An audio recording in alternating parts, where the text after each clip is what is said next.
what is happening with the state of the adenosine system research within the first 90 minutes of the day?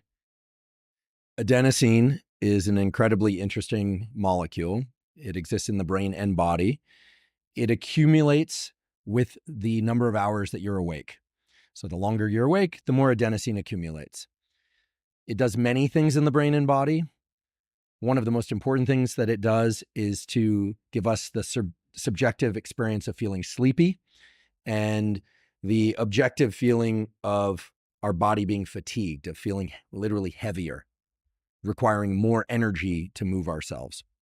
When we sleep and when we allow ourselves to go into states of deep rest that are similar to sleep, we can talk about this, the adenosine system is adjusted so that there's less effective adenosine circulating or bound to adenosine receptors. Okay, so this sort of adenosine 101. There's a lot more to it, but that's sufficient for what we need to talk about for now. The drug, the most commonly used drug, the drug we're using now and that we're on right now, caffeine, which is consumed by, it's estimated more than 90% of the world's adult population, effectively works by blocking the adenosine receptor. There's some nuance there, but we can think of it that way for simplicity's sake. And in doing so, it prevents the sleepiness-inducing actions of adenosine. However, when caffeine wears off, the adenosine that was around trying to bind to those receptors is still around. In fact, it's accumulated even more, which at least partially explains the so-called caffeine crash, or the dip in energy, the fatigue that is, that we experience maybe 3 or 4 hours after consuming caffeine. Okay. As I mentioned before, when we go to sleep at night, adenosine is cleared from our system. There was a lot of debate over the years about why we sleep. In fact, the great Matt Walker wrote the book, Why We Sleep. And a lot of that has to do with the cell biology of regulating potassium and other ions that are in neurons.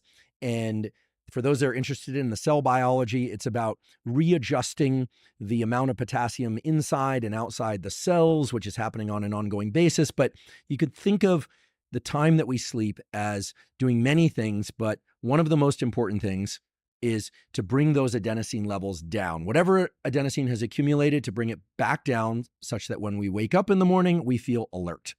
Okay, there are a lot of reasons why we feel alert. Some of them we can call pro-alertness mechanisms, like the release of cortisol.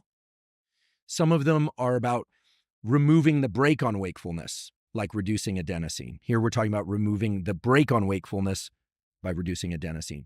So let's say, what time do you go to sleep at night typically? If you had your way. 10 o'clock. 10 o'clock. And what time do you typically wake up feeling great with no alarm clock? 6:30, 6:45. Great. So let's say you go to sleep at 10:30 and you wake up at your usual time.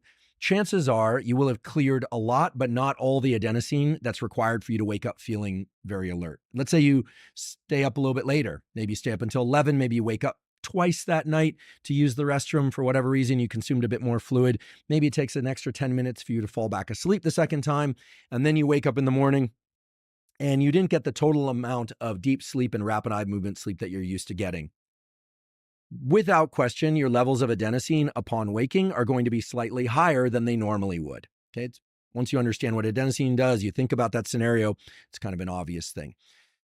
However, most people don't sleep until they naturally wake up feeling refreshed. Most people are using an alarm clock. Most people are not going to sleep as early as they need to, or sleeping as late as they need to, or both.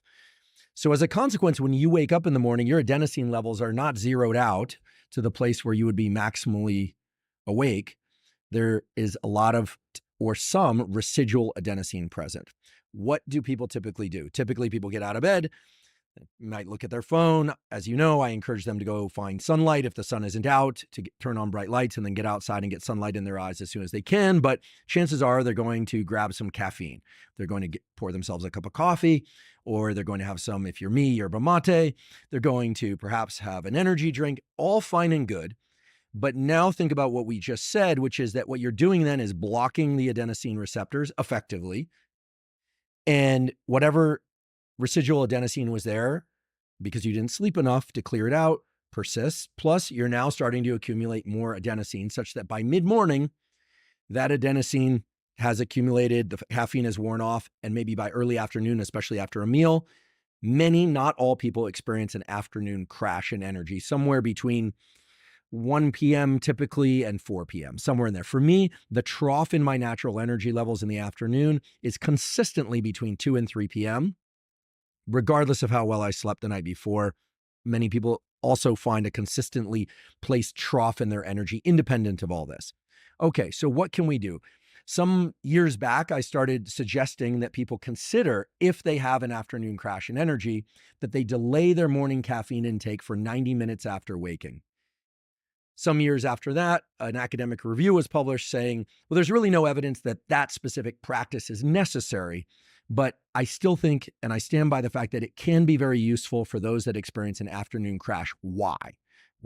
Well, two things. First of all, by delaying caffeine for the first 60 to 90 minutes after waking, there's an interesting phenomenon whereby even though you are out of bed and walking around, you're not asleep, if you don't block those adenosine receptors, there's still clearance of adenosine occurring, in part It's because like residual rest. you're sort of still asleep. Wow. The other thing that works remarkably well to clear out residual adenosine is upon waking, if you don't feel rested enough, to do something I've talked also a lot about, which is another one of these zero-cost tools that has a growing amount of impressive science to support it, which is non-sleep deep rest, or NSDR, also called Yoga Nidra, which is its proper name. The ancient practice is Yoga Nidra, so we want to be fair to its proper naming.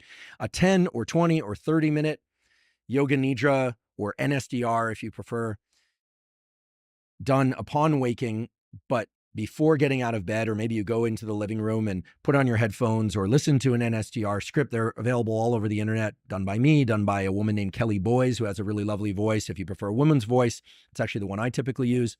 You will emerge from that feeling much more rested. Now, Dr. Matt Walker himself and I are collaborating on a project to evaluate how NSDR impacts brain states to see if it actually mimics sleep. There's some beautiful studies already published out of Scandinavia showing that longer Yoga Nidra type practices, non-sleep deep rest, can replenish dopamine stores in an area of the brain called the basal ganglia, which prepares you for mental and physical action. So this is a very well-established tool from the sort of yogic perspective. It's a tool that's gaining increasing scientific evidence, and it, for everybody I know that has tried this, who reports back to me about it, it's a remarkably energetically replenishing exercise that requires no payment, no nothing, just 10, 20, or 30-minute NSDR. Now, what could be happening in that state? In that state, the body is still, the mind is active, which mimics very closely rapid eye movement sleep. So the test that Matt Walker and I are doing, the experiment, is to see, is having your body completely still but your mind active able to clear adenosine stores in the same way that being deeply asleep is? My guess is that it's not the same, but that it might be a midway effect. That's the hypothesis. We could be wrong. I look forward to seeing the results. So by delaying your caffeine for the first 60 to 90 minutes after waking, but making sure that you hydrate, get your electrolytes, something like Element, which we both enjoy and make good use of, you are clearing out the adenosine that is residual in your system. Now, why do I also keep harping on this idea of going out and getting bright light in your eyes, ideally sunlight, but especially on cloudy days, but if it's not out yet, you can turn on bright lights. Well, when one does that, you actually amplify the naturally occurring peak in cortisol that occurs soon after waking. So about 30 minutes before waking, your cortisol starts to rise. It's part of the mechanism that wakes you up without an alarm clock. As soon as you get out of bed and you start moving around, that cortisol increases further. Your body temperature, by the way, is increasing in parallel. When you view bright light, and these are very well-established studies in humans as well as animal models, but in humans, when you view bright light, 10,000 lux indoor light if you're using a seasonal affective disorder treatment lamp, or getting outside even on a cloudy day and looking toward the sun, looking east in the morning, without sunglasses, eyeglasses and contacts fine, you induce a near 50% increase in the height of that cortisol peak. That might sound like a bad thing because everyone's afraid of cortisol, but that's not a bad thing. It prepares your day, prepares you for a day where your immune system is bolstered, your energy and alertness is bolstered, and your ability to learn and your mood, I maybe said mood twice, forgive me, are bolstered. And in addition to that, there are interactions between light and the adenosine system. Light impacts the functional availability of the adenosine receptor in very interesting ways. Light increases, bright light that is, viewed by the eyes, increases the height of that cortisol peak. And then the cortisol peak also helps to counteract the adenosine system. Now, in addition to that, when you get sleepy at night, part of that effect is due to the increase in melatonin, which is released from the pineal gland, a pea-sized gland midway, sort of deep in the vestiges of your brain. When you view bright light at night or during the day, and especially in the morning, it quashes those melatonin levels. So when you wake up in the morning and you haven't slept enough, or even if you have, your adenosine levels are still not to zero, your melatonin levels are still not to zero, and your cortisol is rising. So you've got a pro-wakefulness system, cortisol, that you can accelerate or amplify rather by viewing bright light. You've got a anti-wakefulness system in the form of melatonin and adenosine that are pushing back on your wakefulness. You're in this kind of like grogginess, and you can further suppress those systems without caffeine by viewing bright light. So viewing bright light both increases the pro-wakefulness systems in the brain and body and suppresses the anti-wakefulness systems in the brain and body, both pushing down on the accelerator of wakefulness and mood and alertness and reducing the brake, right? Otherwise, you're sort of trying to drive with the emergency brake on. Then if 60 to 90 minutes later, you ingest caffeine, now you're blocking the adenosine receptor. Sure, that's fine. I love caffeine. I certainly drink a lot of caffeine and enjoy it for all its effects. And you're now in a position where the arc of your wakefulness is going to be in nice concert with the also increase in adenosine that's naturally going to accumulate throughout the day. And again, there's no requirement to delay your caffeine 60 to 90 minutes after waking, but for people that experience a marked afternoon crash, it's an incredibly effective way to offset partially or eliminate that afternoon crash.